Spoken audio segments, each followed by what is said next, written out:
À 23h17, Dar es Salaam s'est éteinte. Une capitale moderne effacée d'un seul geste. 7 minutes plus tard, la Tanzanie retrouvait son souffle, mais aussi sa peur, celle de comprendre que le silence peut être une arme. Alors que les écrans redevenaient bleus à plus de 4000 km de là, Ibrahim Traoré observait en direct la panne d'un continent qui refusait encore de parler. Si une nation peut être réduite au silence par un simple clic, que reste-t-il du courage ? Ce que vous allez entendre n'est pas une chronique de crise, mais le récit d'un glissement mesurable. Comment une coupure de 7 minutes a révélé un siècle de dépendance numérique. Les ingénieurs l'ont appelé défaillance, les citoyens un avertissement. Et dans ce décalage, s'est logée la vérité la plus risquée. La stabilité africaine repose sur un câble sous-marin fragile. Pour Ibrahim Traoré, témoin à distance, cette panne fut une équation entre contrôle et dignité, entre lumière et obéissance. Comprendre ce paradoxe, c'est comprendre comment un continent peut réapprendre à respirer, et pourquoi ce souffle, s'il s'éteint, et s'éteint encore, emportera bien plus que des signaux Wi-Fi. Rester jusqu'à la fin, c'est voir comment le silence devient preuve, et la peur, un langage. 2 chiffres suffisent à dévoiler la faille. 90% d'effondrement simultané sur tous les fournisseurs. 7 minutes d'un monde effacé. Ce n'était pas une panne. C'était un test grandeur nature du pouvoir moderne. Celui d'éteindre la connexion avant d'éteindre la contestation. Les premiers rapports, diffusés via des tunnels VPN, décrivaient des rues de Dar es Salaam, vidées comme après un souffle. Les jeunes comptaient à voix haute pendant que les serveurs se figeaient et 1, 2, 3. Silence. Au même instant, dans son bureau de Ouagadougou, Ibrahim Traoré suivait les images tremblantes sur un écran instable. Il y voyait moins un incident technique qu'un message codé adressé à toute une génération. Pendant 60 ans, la Tanzanie incarnait la tranquillité institutionnelle de l'Afrique de l'Est. Cette nuit-là, elle devint son avertissement le plus brûlant. La panne numérique révéla une fracture politique entre ceux qui détenaient le signal et ceux qui n'avaient plus que la voix. Quand les téléphones se rallumèrent, ce n'était pas pour célébrer le retour du réseau. C'était pour filmer les urnes brisées, les slogans improvisés, les bougies tremblantes. Dans les universités, des étudiantes comme Aïcha répétait « S'ils coupent le net, nous parlerons dans la rue ». En quelques heures, cette phrase franchit les frontières, de Morogoro à Kampala, puis à Ouagadougou. Ce glissement, presque invisible, transforma un incident local en phénomène continental. Les analystes occidentaux parlèrent de erreurs d'infrastructure. Mais sous la surface, les ingénieurs savaient rien d'accidentel dans un effondrement parfaitement synchronisé. Le contrôle numérique venait de devenir un instrument politique. Et dans la lumière bleutée de son écran, Ibrahim Traoré comprit qu'un nouveau langage était en train de naître. Celui des nations qui refusent donc d'être débranchées. Aïcha, 22 ans, étudiante en sciences politiques à l'université de Dar es Salaam, n'avait jamais imaginé devenir symbole. Quand elle envoya son dernier message, un selfie sous les lumières vacillantes, légendé « S'ils font taire le net, nous parlerons dans la rue ». Elle croyait écrire une simple ironie étudiante, mais en moins d'1 heure, son visage devint une bannière. Le lendemain, les taxis klaxonnaient au rythme de son nom. Les vendeurs ambulants tapaient sur des casseroles et les étudiants descendaient Morogoro Road, brandissant des cartons griffonnés à la hâte. Les vidéos, granuleuses mais sincères, se mirent à circuler sous des connexions de fortune. Chaque image portait la même intensité, la peur et la clarté dans un même regard. Au même moment, à Ouagadougou, Ibrahim Traoré observait ce phénomène depuis son écran, son visage figé dans une attention froide. Pour lui, cette étincelle venue de l'Est n'était pas un désordre, c'était une prise de conscience. Ce n'est pas le chaos, c'est l'éveil, murmura-t-il à ses conseillers. La phrase, captée par un journaliste, traversa les réseaux plus vite que n'importe quelle dépêche officielle. En Tanzanie, elle se transforma en refrain, scandé dans les dortoirs. En quelques heures, deux voix, celle d'une étudiante et celle d'un président, se rejoignaient à travers la distance. Preuve que le courage pouvait encore circuler, même dans le noir. Le souffle d'un peuple venait de se propager, et son écho, désormais, ne dépendait plus du signal. Tout a commencé par un clignotement rouge sur les routeurs de Kimara, puis plus rien. Les signaux Wi-Fi disparurent quartier après quartier, comme si quelqu'un fermait l'oxygène bloc par bloc. Le gouvernement parla d'un incident technique, mais les ingénieurs savaient qu'un effondrement synchronisé à 90% n'arrive jamais par hasard. À 23h17, la Tanzanie s'effaça de la carte numérique. Pendant 7 minutes, la capitale perdit sa voix. Quand les écrans se rallumèrent, il ne montrait pas le retour du calme, mais des urnes incendiées et des foules hurlant Uhuru kwa wote, liberté pour tous. Les soldats, casques serrés, repoussaient les manifestants à coups de gaz lacrymogène. L'air brûlait, saturé de colère et de conviction. Aïcha filmait la scène. Son téléphone tremblait, mais son regard restait fixe. Autour d'elle, des étudiants battaient le rythme sur les barrières métalliques. Une nation apprenait à respirer autrement. Les serveurs publics furent mis hors ligne, les journaux réduits au silence, les radios remplacées par de la musique patriotique. Les gens disaient « Ils ont pris notre signal, pas notre mémoire ». À l'aube, les gares submergées de Kimara et Ubungo brûlaient encore.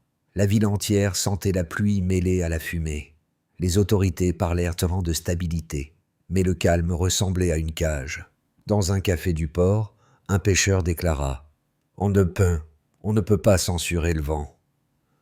La phrase fit le tour des ondes clandestines. À Ouagadougou, Ibrahim Traoré reçut les premiers rapports. Il reconnut dans la révolte tanzanienne la même pulsation qui avait porté son propre peuple. Pour lui, l'enjeu n'était pas la panne, mais le souffle. La preuve qu'un continent savait encore se diriger ce qui dit non. Ses conseillers lui demandèrent de garder le silence diplomatique. Il répondit « Le silence devient complicité ». Cette phrase, reprise en 10 secondes sur les réseaux, traversa l'Afrique comme une étincelle. À Dar es Salaam, elle résonna entre deux coupures d'électricité. Dans les dortoirs, les étudiants la gravaient sur les murs. Le mot dignité reprit sa place dans la langue quotidienne. Puis vint la réplique du pouvoir. Arrestation, coupure prolongée, déploiement militaire. Mais plus le gouvernement effaçait, plus le peuple écrivait. Des graffitis apparurent, toujours brûlants. Le feu n'était plus visible, mais il persistait dans la mémoire collective. La chronologie officielle parla de désordre temporaire. La chronologie réelle, elle, raconta la naissance d'un souffle. Et ce souffle, qu'aucun pare-feu ne pouvait bloquer, portait déjà un autre nom. Ibrahim Traoré, celui qui écoutait au loin la voix revenue d'un continent. Les chiffres, lorsqu'on les assemble, racontent une vérité que les discours officiels dissimulent. 90% de tous les fournisseurs d'accès tanzaniens se sont effondrés simultanément pendant la nuit du 17 mars. Ce chiffre ne vient pas d'un hasard de réseau, mais d'un ordre coordonné. Il démontre que la coupure n'était pas un accident. Elle fut programmée, calibrée et validée à plusieurs niveaux administratifs. Chaque minute de silence a coûté environ 1,7 million de dollars en pertes économiques directes selon les estimations de la Chambre de commerce. Mais la valeur réelle ne se mesurait pas en devises, elle se mesurait en confiance. Deuxième donnée, 72% des utilisateurs urbains ont signalé une perte d'accès totale, même sur les canaux satellitaires censés être indépendants. Cela prouve que la coupure dépassait la simple maintenance technique. Elle touchait la racine même du réseau, les points d'interconnexion internationale. Pour les experts, Ce genre de contrôle implique au moins 3 niveaux de commande: militaire, civil et diplomatique. Troisième donnée, en seulement carré d'utilité après la panne, le volume des téléchargements et via VPN a bondi de 230%, un record continental. Derrière ces chiffres, il y a des visages, des étudiants, des journalistes, des avocats, cherchant des voies alternatives pour continuer à parler. Dans les dortoirs, les jeunes codèrent des réseaux maillés, reliant quartier après quartier. Le silence imposé devint une école d'ingéniosité. À Ouagadougou, les conseillers d'Ibrahim Traoré observaient ces statistiques. Le président, ancien officier des transmissions, comprenait leur portée stratégique. Une panne simultanée de cette ampleur, disait-il, transforme le contrôle en confession. Si l'État admet pouvoir tout éteindre, il admet aussi craindre la lumière. Ces nombres, pris isolément, semblent abstraits, mais mis bout à bout, ils décrivent la géométrie d'une peur. Une peur de la parole libre, une peur de l'éveil. Les institutions internationales publièrent des communiqués mesurés, dialogue, stabilité, retenue, pendant que les serveurs restaient éteints. Dans les rues, la réalité était brute. 2000 arrestations signalées, 40 blessés graves, 12 universités sous surveillance. Et pourtant, derrière chaque donnée, un battement persistait. Les gens redécouvraient que parler, même chiffrer, restait un acte politique. Les statistiques cachaient un paradoxe. Plus la répression se quantifiait, plus le courage se multipliait. En additionnant ces chiffres, on ne mesure pas seulement la panne d'un pays, mais la respiration d'un continent. Les défenseurs du gouvernement tanzanien affirment que l'ordre valait mieux que la confusion. Selon eux, l'interruption de réseau n'était qu'un protocole de stabilisation, nécessaire pour éviter la propagation de rumeurs. Ils avancent que chaque État a le droit souverain de protéger ses infrastructures et sa cohésion, surtout dans une époque où un message viral peut renverser un régime. Leur raisonnement repose sur une peur légitime, celle de l'effondrement social dans un monde saturé d'informations. Mais leurs adversaires rétorquent que la stabilité sans transparence est un calme sous anesthésie. Ils rappellent que la Tanzanie, jadis modèle de coexistence, s'est transformée en laboratoire du contrôle numérique. Les chiffres, 90% de coupures, 230 de recours au VPN, prouvent que ce protocole n'a pas apaisé la peur. Il l'a démultipliée. Le silence imposé n'a pas restauré l'ordre.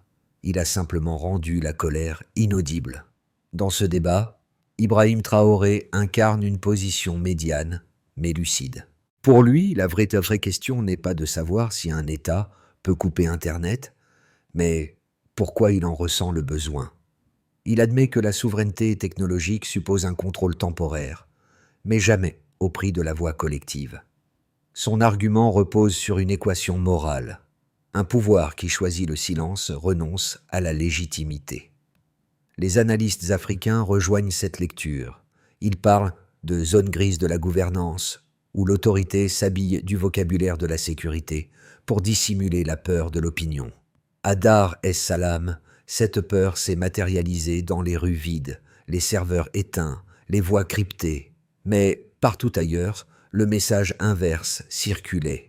La dignité ne se négocie pas, même face au code source du pouvoir. Ainsi, le Stillman du contrôle révèle son talon d'Achille. En cherchant à maîtriser la parole, il prouve que cette parole lui échappe déjà. Le silence respire encore. C'est la phrase qu'un journaliste murmura en direct avant que sa connexion ne s'interrompe. Elle devint le slogan invisible d'une révolution sans mégaphone. À ce moment précis, la crise cessa d'être nationale. Elle devint un miroir continental. Dans les universités de Nairobi, de Lusaka et de Ouagadougou, les étudiants rallumèrent les bougies. Les messages d'Aïcha circulaient de téléphone en téléphone, traduits en plusieurs langues. Ce n'était plus la Tanzanie seule qui parlait, mais toute une génération refusant d'accepter le calme imposé. Ibrahim Traoré, dans un discours feutré, évoqua le droit de respirer. 3 mots simples, repris ensuite par les mouvements de jeunesse. À partir de là, chaque coupure de réseau en Afrique prit une autre signification. Non plus une panne, mais un test. Un test pour savoir si la lumière pouvait survivre à l'interrupteur. Ce moment fut le point d'inflexion. Le pouvoir croyait étouffer la peur. Il venait d'allumer la mémoire. Et sous les câbles encore tièdes du continent, une vérité s'installait. Le silence n'est plus une fin, mais un départ. Quand les signaux furent rétablis, la Tanzanie n'était déjà plus la même. Sous le vernis du retour au calme, 4 mondes parallèles s'étaient formés, chacun révélant une facette du pouvoir et du peuple. Le niveau national, NN. Les institutions parlèrent d'ordre retrouvé. Les bulletins d'État affichaient des enfants souriants, des chants patriotiques, des généraux triomphants. Mais sur le terrain, les écoles restaient à surveiller, les marchés contrôlés et les réseaux sociaux filtrés. Les économistes notèrent un recul de 12% des transactions numériques, mais une hausse inédite des échanges physiques. Les citoyens recréaient un tissu analogique pour contourner la censure. Le pays fonctionnait à 2 vitesses, celle de la peur et celle de l'adaptation. Le niveau diplomatique, DN. Les chancelleries de Bruxelles et de Washington réagirent avec lenteur. Leurs communiqués parlaient de cash, de stabilité et de dialogue, mais évitaient le mot censure. Pendant ce temps, Ibrahim Traoré s'exprimait sans détour. Quand les jeunes se lèvent, le silence devient complicité. Cette phrase circula comme une onde de choc. Les diplomates occidentaux la qualifièrent de populiste. Les jeunesses africaines y virent une boussole morale. Le contraste était flagrant. D'un côté, la prudence, de l'autre, la clarté. Le niveau de la diaspora, ND. À Nairobi, Johannesburg et Accra, des veillées silencieuses furent organisées. Des étudiants brandissaient des bougies, non des drapeaux. Des sites miroirs, hébergés à l'étranger, recueillaient des vidéos, des témoignages, des listes de disparus. Un portail baptisé Oasi devint le centre numérique du mouvement. Chaque nom téléchargé y équivalait à un acte de résistance. Le courage changeait de forme, mais pas de fréquence. Le niveau régional, KV. Dans les capitales voisines, les dirigeants observaient la contagion avec inquiétude. Les autorités du Sahel renforçaient la surveillance des réseaux. Les populations, elles, multipliaient les messages codés. Une phrase apparaissait sur les murs de Dar es Salaam. Le silence n'est pas la paix. Elle franchit les frontières plus vite qu'un câble. Les conséquences furent multiples, économiques, politiques, symboliques, mais la plus profonde resta invisible, la réécriture du lien entre peuple et pouvoir. Ce que la Tanzanie avait perdu en signal, l'Afrique le gagnait en conscience. Et Ibrahim Traoré, regardant les flammes de Dar es Salaam se refléter sur son écran, murmura « Le courage est contagieux, même quand il parle à voix basse. » Dans les 6 à 12 prochains mois, 3 trajectoires s'esquissent pour la Tanzanie, et par ricochet, pour l'Afrique qui l'observe. Elles ne sont pas des prophéties, mais des miroirs possibles d'une même vérité. Ce qui commence dans le silence ne finit jamais dans le calme. Dans le premier scénario, le retour contrôlé, base. Le gouvernement restaure progressivement l'accès au réseau sous conditions. Les plateformes étrangères acceptent de filtrer les contenus politiques. Les médias publics regagnent la confiance d'une partie de la population. Mais la fracture demeure. Le calme officiel masque une autocensure collective. Si cette trajectoire persiste, le pays pourrait afficher une stabilité apparente, 4% de croissance prévue, mais au prix d'un désenchantement citoyen durable. Dans le deuxième scénario, l'ouverture par la pression, optimiste. Les mouvements étudiants, les syndicats et la diaspora continuent à documenter, archiver, témoigner. Sous la pression internationale et régionale, un dialogue s'impose. Les coupures de réseau deviennent plus rares, les correspondants étrangers reviennent. Dans ce contexte, la société civile retrouve un espace vital. La transparence comme nouveau réflexe politique. Ibrahim Traoré, dans ses entretiens, évoque alors une convergence africaine du courage, un concept qui inspire d'autres pays à exiger la souveraineté sans l'étouffement. Enfin, dans le troisième scénario, le verrouillage prolongé, pessimiste. La peur redevient doctrine. Les coupures se multiplient, les arrestations reprennent, les capitaux fuient, le tourisme s'effondre, le shilling plonge. Les citoyens vivent sous un régime d'observation constante. Dans ce cas, la Tanzanie entrerait dans une ère de silence institutionnalisé où la mémoire deviendrait clandestine. Entre ces trois chemins, une même condition. Si le pouvoir choisit encore le silence, le peuple choisira d'en faire un langage. Car le silence, lorsqu'il dure, ne protège plus le régime. Il prépare le témoin. Sous la surface des chiffres, il reste des visages. Celui d'Aïcha, disparu des écrans mais présente dans chaque mot peint sur les murs. Celui des mères, qui épinglent encore les photos de leurs fils disparus aux étals des marchés. Et celui des étudiants burkinabés, qui citent désormais la Tanzanie comme une leçon de courage partagé.